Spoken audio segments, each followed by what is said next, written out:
Hello, I believe we are ready to begin now. My name is Sos Sosowski. I'm a self-proclaimed mad scientist of video games, and I would like to talk to you about making the best use of asset store by revamping the assets. Not just buying the assets and using them in your game, but also what you can do, how to pick the assets, what you can do with them after you bought them, because it's kind of a lottery. You never know what you arrive at.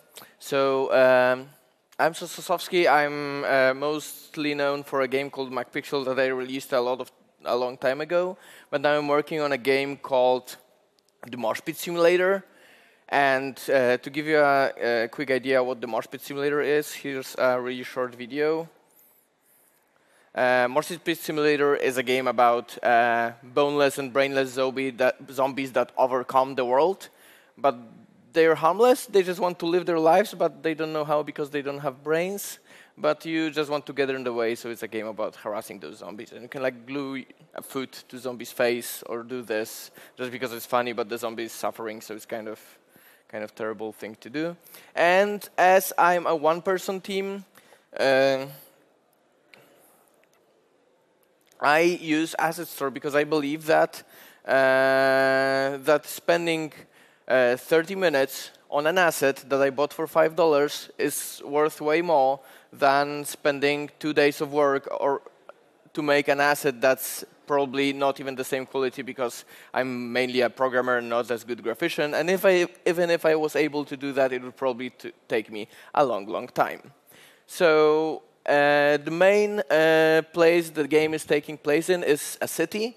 I wanted to populate this city. It's a VR game where people can interact with objects. I wanted the objects to be relatable, places to be places that people know from real life. And I wanted to build that city using the asset store assets, and also do not spend like $100 million doing that because we all know that asset store prices can vary really greatly. And as there is a stigma with Asset Store recently, there are things called asset flips. That's like a really bad name that I would like to avoid. Here's a quote by Chet Falishek. Dear gaming community, stop. Enough tables have been made, enough ladders have been modeled. We don't have to reinvent the wheel. We don't have to model a 38th bus if it's supposed to look the same as all the other 37 buses, because that's kind of redundant. And if I want a bus in my game, I want a thing in my game that looks like a bus, and that's it. So when picking assets, I have several asset store. I like the old asset store. I know I should probably show the new one, but I like the old asset store assets, and it's kind of hard to tell what the asset is unless some of the asset creators list the polygon count, which makes it easier. Some of them don't, but do like nice things like this. But some of them, like I wanted to buy hats recently, and I have this. I have no idea how many polygons these hats have. What are the texture sizes? What I can do with that? So it's always kind of a lottery. I have this helicopter. It looks really nice, but it might be heavy. It might not be heavy. I can kind of see a polygon here, but it might not be a polygon. It might be an artifact as well. And there's a bus. This bus looks nice. It looks just like a bus. There are many nice pictures. Some of the pictures uses like a lot of post-processing to make the assets look good, but then it doesn't give away what the asset actually is and what we can do with that. So what do we want with the assets? So we want three main things. One is uniformity. Is like I'm building a game from a bunch of things from developers and creators from all over the world, doing different things across probably 10 years because the asset store was open like a million years ago. And some of the assets that I buy say that they work with Unity 3, and some of them say that they work with Unity 2017.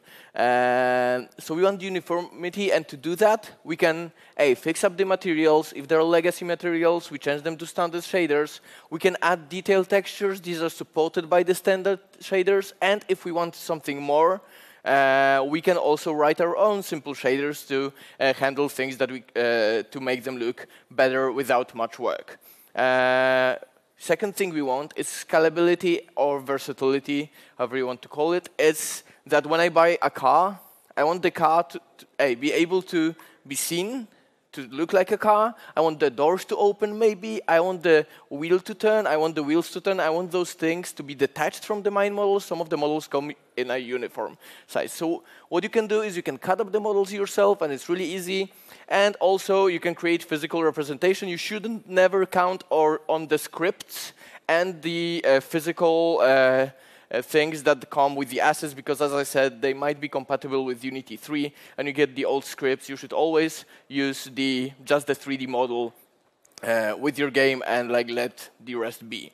And thing number 3, performance. So you can buy assets that have really, really, really many polygons. They look nice. They say that they don't have many polygons, but maybe they do. It's hard to tell. Sometimes they don't.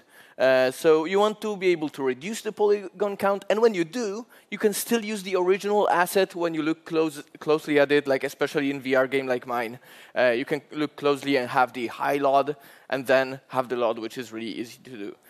So not to take too much time just talking, I would like to show you how to do those things. So I prepared this test scene of several assets that I picked that take not much time to revamp. Let me just drink some water.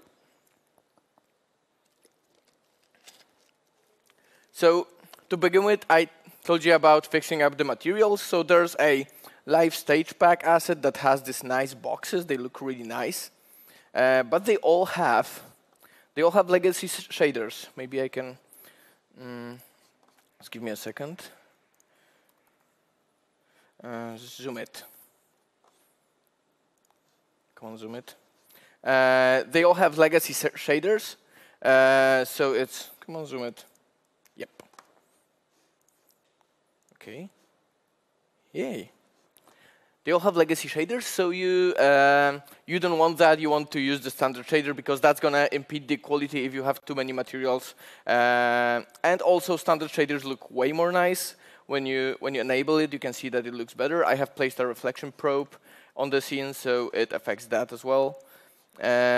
What else? A lot of these old legacy shaders are grayed out. I don't know why, but you should always pump it up to white, unless like you want to tint it to your scene. So it's also viable to do that.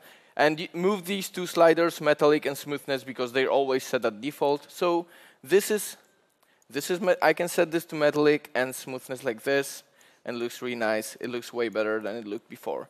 What else you can do with that is you can add a detail shader. So let me go to the Mosh Pit Simulator scene that I have. This is all built with the assets you've seen and more. And I have this live music pack right here, and I have fixed up the materials and added detail maps to the boxes here. There's not much light, so you can't really see it. But what I also did, I also really like a thing for the stage, a detail normal map that's not a micro map. It doesn't give this grain value, but it gives this like kind of macro effect. Let me get rid of all of this, so you can see that when you look at the stage, you can see that it's not reflecting flat. It's reflecting a bit skewed, like a real thing would do in real life. So what you do is you set the scaling to really low and instead of really high, and then you use a normal map that you also flatten a bit, not to make it look like a Himalayan kind of relief map. The normal map that I use and I really like is called Glass.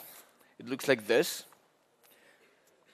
I make the detail maps using Genetica, but you can use Substance Painter or whatever you want. Probably if you're not a graphician, but like a single indie or a programmer like me, you want to use the procedural things. So for example, here I can get rid of that. So I can put synthesis in, and then double-click it, and it gives me like a bunch of textures that I can use to build a seamless textures like this. So I can create that. Then I can right-click, render it, and now it renders for me. I can save it inside my folder. It's going to be code, that's going to be that's going to be this, and this is going to be, let's call it concrete. Save. And now I also save the normal map. I can reduce or increase the bumpiness, but I can also do that in the standard shader. And I can smooth it out, so it's a bit smoother. And then I can as well save it as concrete. And I probably shouldn't save that as JPEG, but whatever. Oh no, it's like 10% compression. It's going to look bad. But then I can go to the scene that I set up, and I can drag this to the flight case that I created, the normal map, fix, and the concrete map. And it's a bit grainy. It's not the effect that you desire. It's just a quick example of what you can do. Play around with this value a lot. It's like sometimes it's 10, sometimes it's 100, sometimes it's like 0.5. So that's one thing you can do, adding detail maps. It's really simple. To give you some more ideas how it looks. Even the cars in my game, when you see a car, it should be around here. Oh, it's disabled.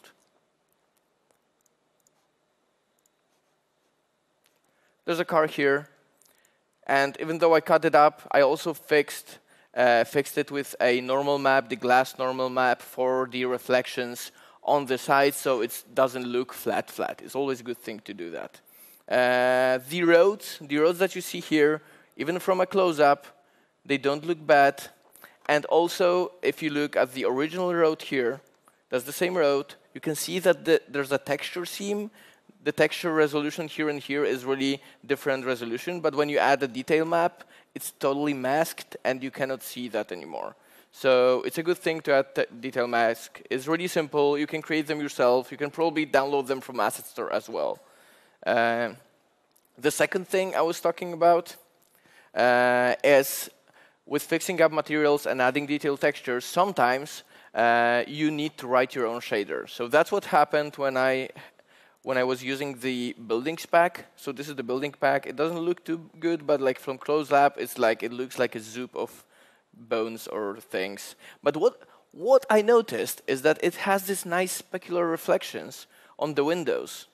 This building still uses the legacy shader. It's like a legacy reflective shader, but I have changed this to a standard shader, and then you can still use the alpha channel of the albedo texture. So if you see here, let me get this into the editor.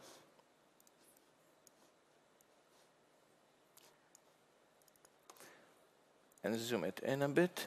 And you can see that I can copy the alpha shader, duplicate alpha channel. This is the alpha channel, so you can see all the windows that are in the shader, and then the rest of the channels is just albedo color. So if I added a grain texture on top of it, just like that, you notice that the grain comes on top of windows as well, which is not the desired effect at all. So what you can do is you can write up your own shader, and that's what I did. So let me show you the shader. It's in game, in source, and in shaders. And it's called buildings. It's a simple surface shader that takes, it's going to be better seen here. Let's go here, that's the building. I can still colorize it. I still take smoothness and metallic. I set the metallic by hand, but I take the smoothness from the alpha channel. If you don't use the standard shader, but use the surface shader, you need to write that down because it will not do that automatically. Then I can set the normal, the detail normal, and the normal strengths as well. But what I do in the shader is, where's my mouse? What I do in the shader is I take the specular value from the alpha channel, I smooth step it, because if you see here, not all of it is uniformly white, but some of them are dark, but I want all of the windows to be omitted with the shader, with the detail shader. So I smooth step it from 0 to 002, and then I use that as a detail strength. And thanks to that, I have this with the detail map and a specular on the windows without the detail map in the windows. 2, you can also like go a step ahead and have double detail maps, so it's like a splat map. So you have a different glass map for the windows and different for the things. You can also notice that I changed the filtering to point filter because I think that looks better than the grainy, weird zoop. So these are the 3 things that you can do to have a uniform thing. Change your shaders, change the materials, and add some detail maps. It's as simple as that. If you can't, you can also draw your own detail splat map for the texture. That's not much work. If I was to place all of this by hand, that wouldn't be much work, just putting them on top of that on a separate layer. So to the second thing, the scalability and versatility, cutting up models and creating physical representations. I don't know how many of you are visual artists more than programmers, but I'm mostly a programmer. I can use things like Milkshake 3D that's already dead for like 15 years now. Now I use a thing called Wings predominantly. And Wings doesn't take the FBX, so I need to use the FBX converter to convert things into object. But I'm going to show you a pipeline how to do that quickly without going inside a lot of paths that usually come with the assets that we use. So for example, let's take this helicopter. It looks really nice, but when you look at the wireframe, it has a lot of polygons. And if it's a helicopter that you want in the background, if it's a helicopter that you want in a mobile game, you don't need half of that. So what you can do is I click on that helicopter, I click here on the mesh, then I right-click the mesh, and I show it on Explorer. Then I drag it into the FBX converter. Then I convert it to object, click, it's done. I copy the path.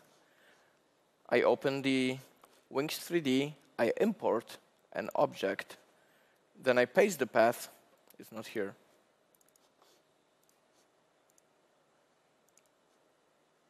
I forgot to click convert. Now it's here.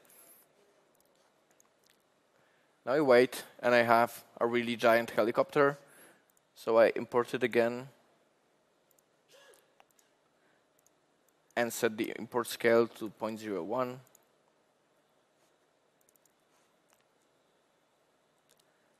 And this is my helicopter. When I select it, you can see that it's divided by materials. So it's the rotor that turns.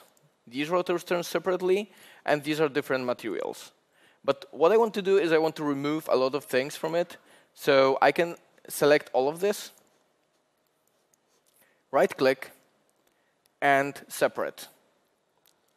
Can you see that? Yep. And I click separate to divide it into a lot of small objects. Now I can select every single tiny thing that's on it by hand and just keep removing it. And I can keep jabbing at it for as long as I need. So for example, in my game, I needed the helicopter to be empty inside because I want the play area to be inside. So I can just keep deleting all of the things that are inside until they're gone. And in the end, you save it. You save it back as a model. Let me just delete this just to show you an example.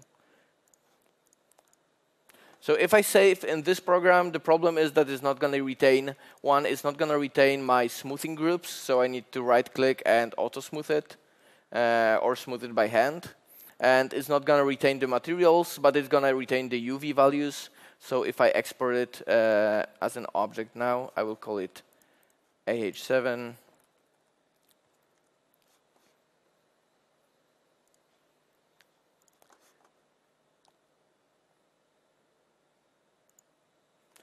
It's going to be here without the materials, though. And it's, as you see, it's still exploded into all the different things. So before you do that, you want to either group them all together. I can combine that, and that's going to create one thing, or divide however you want. And then I export again, yes. And it's going to be in my Unity. Didn't work, sorry.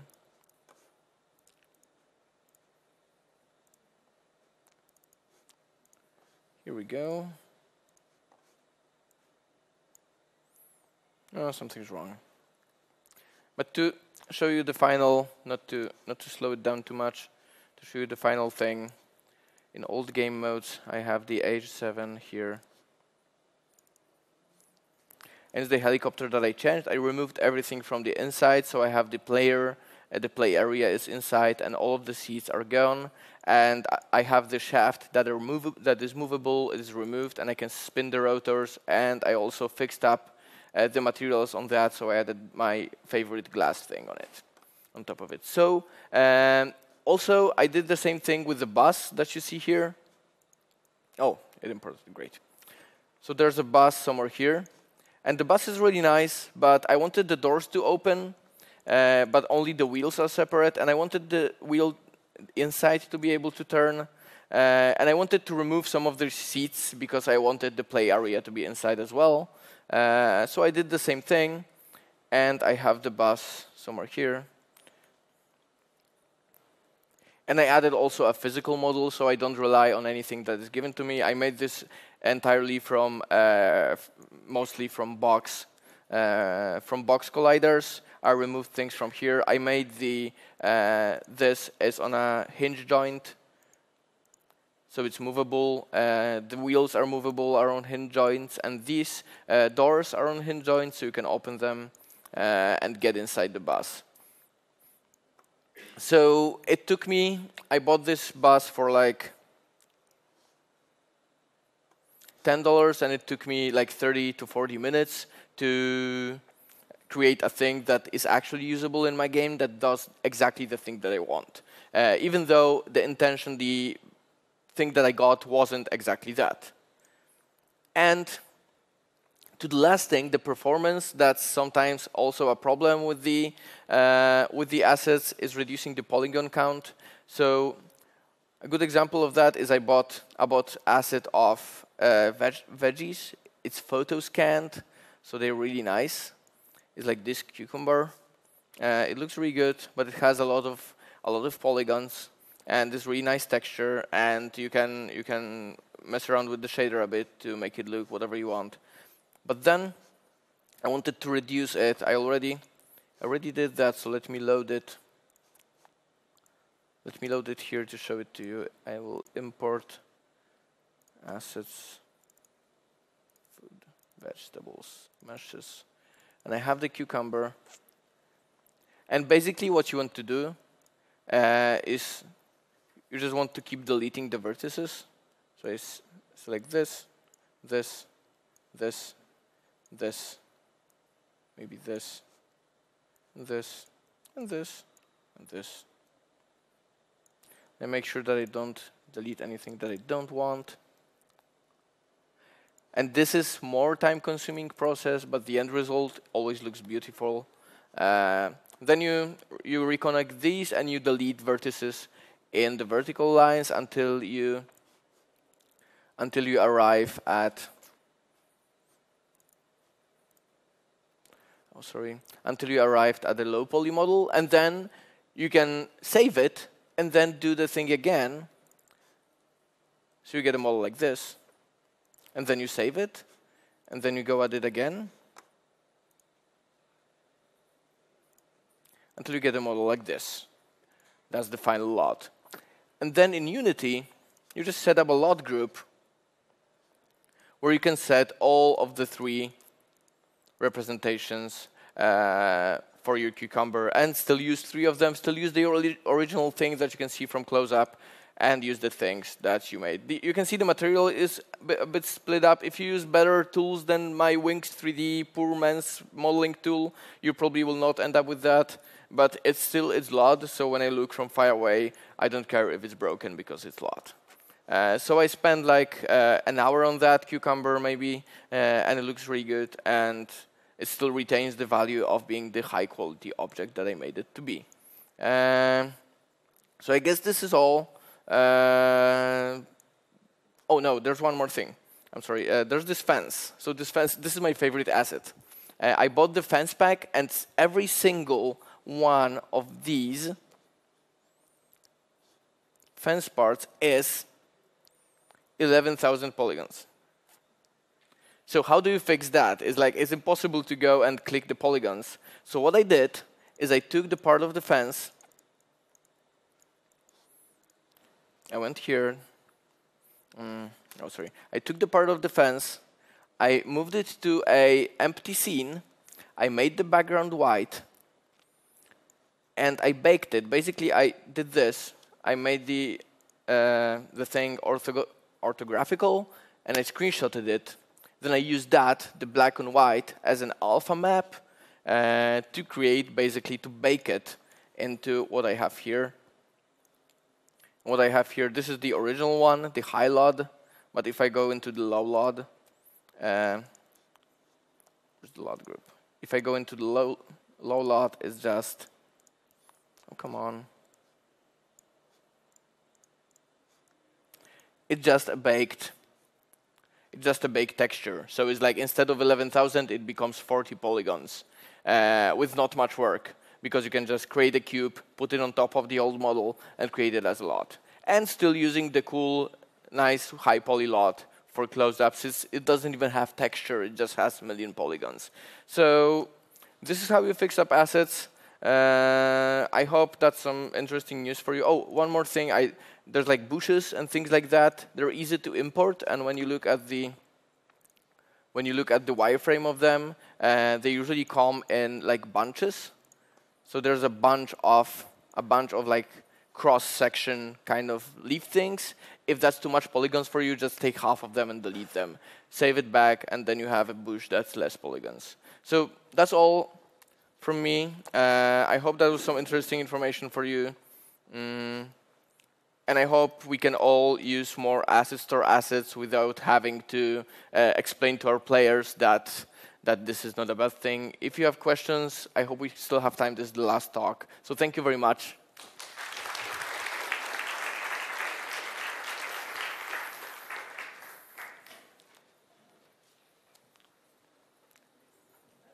Yes. How do you reduce the materials, maybe to get performance? Can you yes, do you generate texture atlases for the materials if a model has 6 materials, for instance? Do you combine them? Oh, so if an object has many materials? Yes. So one thing you can do is, like, I have this. It's actually one thing that I have, but I've yet to do it. There's a man with a guitar.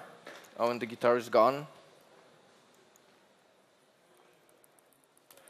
Let me undo that. Yep. There's the guitar, and it's like a million different parts with different materials. So what you can do is you can import it into an editor, remap UV, so get rid of all the UVs, then map it on a texture. So like you map it on a cross-section on different colors, and then you have one material with one color for all of this. Yes, and do you have an editor of choice which you can recommend? You mentioned an editor, which could you recommend? I'm sorry, I can't hear you. You said you import into another editor, and what could you recommend for doing this? Another editor. So I'm using Wings. Wings has a thing that is really good with UV mapping. So if I would want to map this, it has. I can move this around. I can scale it, and even if I know how to. Wait, let me do a new thing. Just a cube. UV mapping.